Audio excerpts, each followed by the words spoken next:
Bonsoir, bonsoir, chers amis. Nous sommes très heureux d'être avec vous ce soir pour pouvoir continuer notre moment de partage autour de la parole de Dieu, notre moment de réconfort. Et je suis heureux que Dieu nous a accordé la vie, qu'il vous a protégé pendant cette journée. Et nous voulons vous accueillir dans ce moment que nous attendons à la fin de la journée. Il est 19h30 ici à Dakar et selon le fuseau horaire, il est plus tôt. Mais nous sommes dans notre 35e jour de partage autour de la parole du Seigneur dans un cheminement qui va nous emmener jusqu'au 4 juillet. 100 jours de prière qui ont commencé le 27 mars. Bonsoir à chacun d'entre vous. Bonsoir à tous nos fidèles, braves qui se connectent chaque soir avec nous. Nous voulons vous saluer fraternellement en Jésus-Christ. Nous sommes très contents que vous soyez là. Je veux transmettre mes salutations à tous nos bien-aimés frères et sœurs qui sont connectés avec nous sur Dakar, comme nos frères et sœurs de l'église du Point E, que nous saluons avec le pasteur Ézéchiel. Nous voulons saluer nos frères et sœurs de l'église de Bethel, que nous aimons. Nous saluons nos amis, frères et sœurs de Diamalai, mais bien sûr, nous pensons à ceux qui sont dans le sud, Niagis, Ziguinchor, Elelkin, Djogé, Sédhiou, que nous saluons, nos frères et sœurs de Kolda, de Medina Yorofola et toute la communauté adventiste du territoire du Sénégal que nous saluons, ceux qui sont dans le Grand Nord, que nous saluons aussi et que nous prions que Dieu puisse être avec chacun d'entre vous.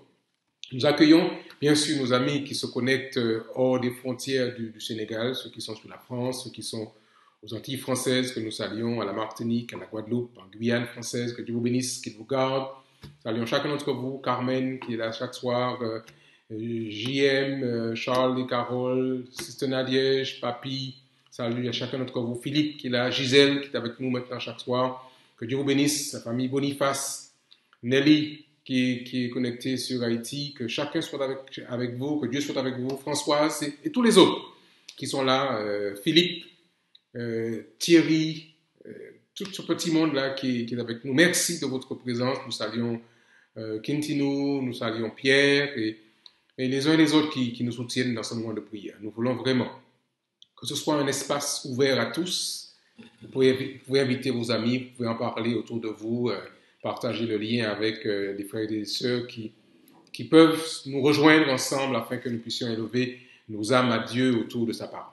Je vous rappelle l'adresse email missionseneg7@gmail.com où vous pouvez bien sûr nous envoyer vos témoignages, vous envoyer vos besoins de requêtes de prière. Et nous allons nous faire un plaisir de partager avec vous et de prier pour vous, puisque nous avons la foi que notre Dieu entend et qu'il exauce et qu'il répond à nos prières. Nous allons maintenant prier pour commencer ce moment et ensuite nous tourner vers la parole de Dieu. Voulez-vous prier avec nous, chers amis? Seigneur, merci pour cette journée, merci pour ton amour, merci pour tes grâces. Ton peuple, tes enfants, ici au Sénégal et dans le monde entier, ton peuple est rassemblé, Seigneur, afin que nous puissions recevoir de ta part ce toucher divin. Merci de ce que tu nous acceptes, que tu nous accueilles en ta présence, que ton Saint-Esprit nous entoure et qu'il nous remplisse. Nous t'en prions, Père, au nom de Jésus et pour ta gloire. Amen. Bonsoir à tous encore, ceux qui nous ont rejoints, Pierrette qui nous a rejoints, Gloria, bien sûr, content que tu sois avec nous ce soir, et Léonetti, Mariani et tous les autres qui sont là, que Dieu vous accorde ses grâces. Ce soir, je voudrais vous inviter à prendre vos Bibles et nous allons considérer un texte dans le Nouveau Testament. Cette fois, nous avons souvent été dans l'Ancien Testament, le Nouveau Testament, dans l'épître de Paul aux Corinthiens. 2 Corinthiens, il est bien 2 Corinthiens chapitre 12. Et les versets qui nous intéressent pour ce soir, ce sont les versets 8 jusqu'au verset 10. 9 à 10. Toute la portion. 2 Corinthiens chapitre 12, 2 Corinthiens 12, versets 9 à 10. C'est l'apôtre Paul qui écrit, vous savez bien que c'est lui qui est l'auteur de cette épître, frères et sœurs de Corinthe. Et Paul a un discours qui est souvent très précis, très bien mené, très profond. Et voilà ce qu'il dit dans ces versets que vous avez trouvés, je pense. Je m'en vais lire avec vous. Et il m'a dit, ma grâce te suffit, car ma puissance s'accomplit dans la faiblesse. Je me glorifierai donc bien plus volontiers de mes faiblesses, afin que la puissance de Christ repose sur moi. C'est pourquoi, verset 10, c'est pourquoi je me plais dans les faiblesses, dans les outrages, dans les calamités, dans les persécutions, dans les détresses, pour Christ, pour préciser. Car quand je suis faible, c'est alors que je suis fort. Alors, voici un texte qui est intéressant, qui mérite que nous puissions nous y arrêter un instant. Vous lirez, je vous invite à le faire, vous lirez tout le chapitre plus tard, après notre moment de partage. Mais rapidement, pour que nous puissions mettre la chose dans un contexte, l'apôtre disait au verset 7, l'apôtre Paul qui parle, il s'adresse aux frères et sœurs corinthiens par rapport à une situation bien particulière, et il disait, « Et pour que je ne sois pas enflé d'orgueil, à cause de l'excellence de ces révélations dont il avait reçues, il m'a été mis une écharde dans la chair, un ange de Satan pour me souffleter et m'empêcher de m'enorgueillir. » Donc voici assez particulier ce qu'il dit. Écoutez, j'ai reçu une révélation bien spécifique, particulière. J'ai été mis presque en présence de Dieu, enlevé au paradis pour recevoir de la part de Dieu des informations particulières. Mais il dit, pour que je ne sois pas tenté de m'enorgueillir, il m'a été mis une écharde dans la chair, un ange de Satan pour me souffleter et m'empêcher de m'enorgueillir. Et puis il dit au verset 8, 3 fois, j'ai prié le Seigneur de l'éloigner de moi. Il parle de cette fameuse écharde. Alors beaucoup ont voulu tenter de comprendre de quoi il parlait. Certains disent qu'il avait une maladie difficile à gérer, du genre malaria. D'autres laissent sous-entendre que l'apôtre Paul aurait un problème aux yeux. On ne sait pas, ce ne sont que des supputations de théologiens, mais toujours est-il qu'il dit 3 fois, j'ai prié le Seigneur de l'éloigner de moi, cette écharpe, cette difficulté qu'il avait dans sa chair. Et voici la réponse que Dieu lui fait. Dieu lui dit, écoute Paul, ma grâce te suffit, car ma puissance s'accomplit dans la faiblesse. Alors Paul, ayant reçu la réponse de Dieu et visiblement ayant accepté cette réponse que Dieu lui fait, puisque vous savez bien que quand on présente à Dieu nos requêtes, il y a au moins 3 réponses que nous pouvons avoir de la part du Seigneur. Il peut nous dire oui, et il accorde notre requête tout de suite et nous sommes prêts à nous réjouir. Il peut aussi nous dire attends, et puis on aura à attendre jusqu'à ce que le temps opportun soit arrivé. Et puis Dieu peut aussi dire non. Dans ce cas, Dieu avait dit à Paul non, ma grâce te suffit, car ma puissance s'accomplit dans la faiblesse. Alors Paul, ayant compris la chose, va maintenant dire, je me glorifierai donc bien plus volontiers de mes faiblesses, afin que la puissance de Christ repose sur moi.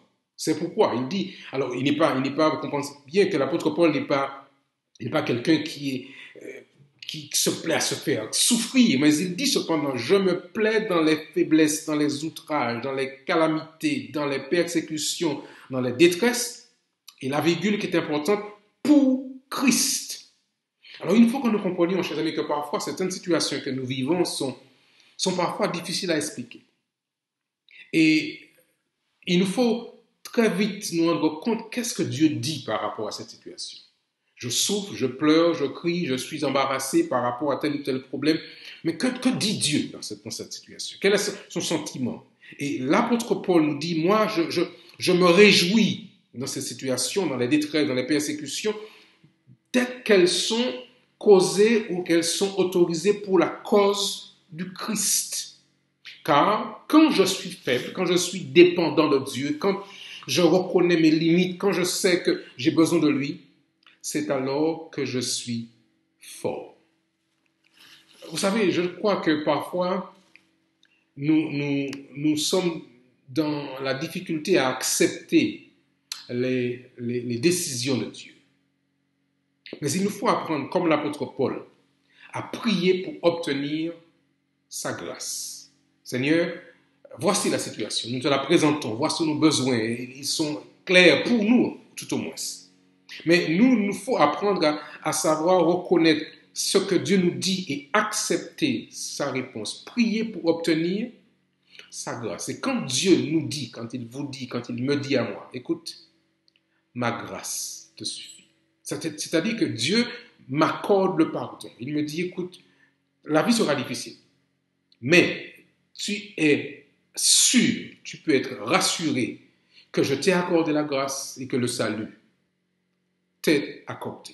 Et l'apôtre Paul pouvait donc dire, peu importe, quand je suis faible, c'est alors que je suis fort, parce que quand je suis faible, c'est-à-dire que je suis toujours dépendant de Dieu, toujours accroché à lui, afin qu'il puisse nous aider à continuer à avancer. Il est important que nous apprenions à vivre dans cette dépendance à Dieu.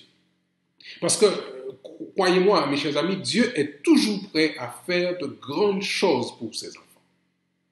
Il viendra. Alors c'est Ellen White qui le dit dans le livre Patriarches et Prophètes à la page 474. Elle dit, il viendra, Dieu, infailliblement au secours de ceux qui s'abandonnent entièrement à lui et lui obéissent. La raison pour laquelle son peuple est si faible, elle reprend l'expression de l'apôtre Paul, la raison pour laquelle son peuple est si faible, c'est qu'il se confie trop peu en lui-même et ne donne pas au Seigneur l'occasion de manifester sa puissance. Mes chers amis, nous avons commencé une démarche de prière. Mais il nous faut vraiment apprendre à faire confiance à Dieu et à être prêt à accepter sa réponse, quelle qu'elle sera. Il nous dit, et l'apôtre a prié 3 fois, s'il te plaît Seigneur, viens et exauce-moi et libère-moi de cette souffrance physique dans ma chair. Et Dieu de dire à l'apôtre, écoute, c'est pas grave. Tu continueras peut-être à souffrir, mais tu peux savoir, tu peux être sûr que je suis avec toi, que je veille sur toi, que je t'accompagnerai, que je ne t'abandonnerai pas. Je voudrais que nous puissions ce soir, dans ce chemin que nous avons commencé ensemble, être prêts à cheminer avec Dieu selon sa volonté. Pas selon notre volonté, mais selon sa volonté. Et être prêt à nous incliner devant sa majesté et dire, Seigneur, nous savons que tu es le seul vrai Dieu et qu'il n'y en a pas d'autre. C'est l'apôtre Paul qui disait lui-même dans Romains 8, verset 29, vous vous rappelez, quand il disait à l'époque, toute chose concourt au bien de ceux qui aiment Dieu. Même parfois les difficultés. Alors, j'ose dire que même le coronavirus va concourir au plan de Dieu. Vous imaginez que s'il n'y avait pas eu cette épidémie du coronavirus, peut-être que nous ne serions pas là ce soir. Pas vrai? Nous serions à vaquer à nos occupations, mais ce coronavirus a obligé la terre entière à s'arrêter. Nous a obligé, vous et moi, à considérer l'importance d'accorder à Dieu la première place. Donc, peut-être que ce coronavirus a causé de grands dégâts, mais dans le plan ultime de Dieu, il l'a permis. Parce que Dieu sait ce qu'il fait. Et rien n'est au-delà de la volonté de Dieu. Il ne l'a peut-être pas fait volontairement dans le sens où Dieu est un Dieu qui punit, un Dieu qui détruit. Mais Dieu est un Dieu qui se sert de toute situation pour nous attirer vers lui. Donc, nous voulons prier pour que Dieu continue à bénir ceux qui sont affectés par cette maladie. Mais nous voulons remercier Dieu qu'autour de cette épidémie, il nous rassemble. Il nous oblige à nous arrêter et à réfléchir, à lever les yeux vers le ciel et puis dire, Seigneur, mais qu'est-ce qu'on fait? Nous courons, nous sommes actifs, mais nous n'accordons pas à Dieu la place qu'il mérite. Je crois qu'aujourd'hui, nous avons des raisons de louer Dieu. Pas vrai? Raison de reconnaître que Dieu est tout-puissant. Imaginez toutes ces vidéos qui ont été mises en place depuis que nous avons commencé ces 100 jours de prière, depuis le 27 mars. Toutes ces plateformes qui existent en anglais, en français, en espagnol, en portugais, dans le monde entier. Vous avez des groupes de prière en Chine, vous avez des groupes de prière en Russie, des groupes de prière dans le monde entier. Pour une fois, nous avons en quelque part un peuple qui se réveille. Il aurait fallu que Dieu provoque une telle crise pour nous obliger à nous arrêter un instant et à nous ressaisir et à reconnaître que Jésus-Christ revient bientôt. Donc nous voulons louer Dieu pour toutes ces vidéos, tous ces sermons, tous ces séminaires qui ont été mis en place dans le contexte de ce coronavirus. Maintenant, chers amis, rappelons-nous que Dieu disait dans Psaume 91, verset 7, que 1000 tombent à ton côté, mais vous ne serez pas atteints. Si nous sommes accrochés à Jésus-Christ, rien ne pourra nous séparer de son amour. Donc prions pour tous ceux qui interviennent auprès de ces malades. Nous pensons à ceux qui sont des aumôniers adventistes, aumôniers dans les prisons, aumôniers dans les hôpitaux, aumôniers dans les maisons de retraite, pour que Dieu puisse les donner les mots qu'il faut afin de réconforter ceux et celles qui luttent et qui sont actuellement dans le besoin. Nous avons une pensée particulière pour nos frères et sœurs du Moyen-Orient et de l'Asie, qui sont persécutés à cause de leur foi. Prions pour que, malgré ces difficultés, ils restent fermes et qu'ils témoignent de l'amour de Jésus à leurs persécuteurs. C'est difficile de pouvoir aimer quelqu'un qui vous veut du tort, qui vous fait du mal. Et pourtant, Jésus-Christ nous dit, faites du bien à ceux qui vous persécutent. Priez, bénissez ceux qui vous font du mal. Alors vous imaginez bien que ça, c'est une posture qu'on ne peut faire que si on a vraiment l'amour du Christ dans notre cœur. Et c'est pourquoi l'apôtre Paul pouvait dire, l'amour du Christ nous presse. Continuons à prier pour les nouveaux plans de la session de la conférence générale que Dieu a reporté. Il sait pourquoi cette conférence générale a été reportée à l'année prochaine, du 20 au 25 mai 2021 à Indianapolis. Prions pour que cette session se passe et qu'elle ait l'empreinte de la spiritualité, qu'il n'y ait pas ces combats de personnes, ces luttes de pouvoir, que ce soit vraiment le Saint-Esprit qui ait le contrôle de ce rassemblement. Et prions de manière finalement, frères et sœurs, pour que la pluie de l'arrière-saison que nous attendons tous soit déversée sur son Église. Que vous et moi, nous soyons remplis de cette puissance et que le message du salut soit répandu aux quatre coins de la terre et finalement que Jésus-Christ revienne. Parce que ça, c'est notre désir le plus ardent, le plus cher. Voir Jésus revenir. Comme nous le chantons dans notre cantique, voir mon Sauveur face à face, voir Jésus dans sa beauté. C'est ça que nous souhaitons, pas vrai, chers amis, voir notre Seigneur, vivre avec lui pour l'éternité, pour ne plus jamais être séparés. Mes chers amis, prions. Et je voudrais vous inviter à être prêts à reconnaître la main de Dieu dans notre vie. Reconnaître qu'au travers même de ce virus, notre Seigneur manifeste sa puissance et que nous n'avons pas à nous plaindre, nous n'avons pas à tergiverser. Dieu sait ce qu'il fait. Dieu sait ce qu'il fait. Et ce virus qui visite la terre en cet instant entre dans le grand plan du salut.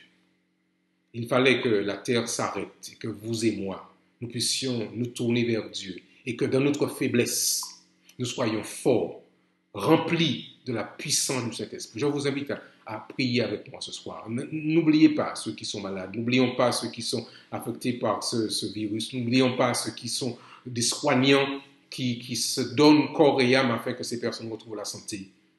Mais n'oublions surtout pas, mes frères et sœurs, de prier les uns pour les autres afin que Dieu nous accorde la puissance du Saint-Esprit, le réveil et qu'il nous donne de pouvoir terminer l'œuvre avant qu'il ne soit trop tard. Nous voulons prier. Voulez-vous vous incliner avec moi? Je voudrais que nous puissions parler à notre Dieu.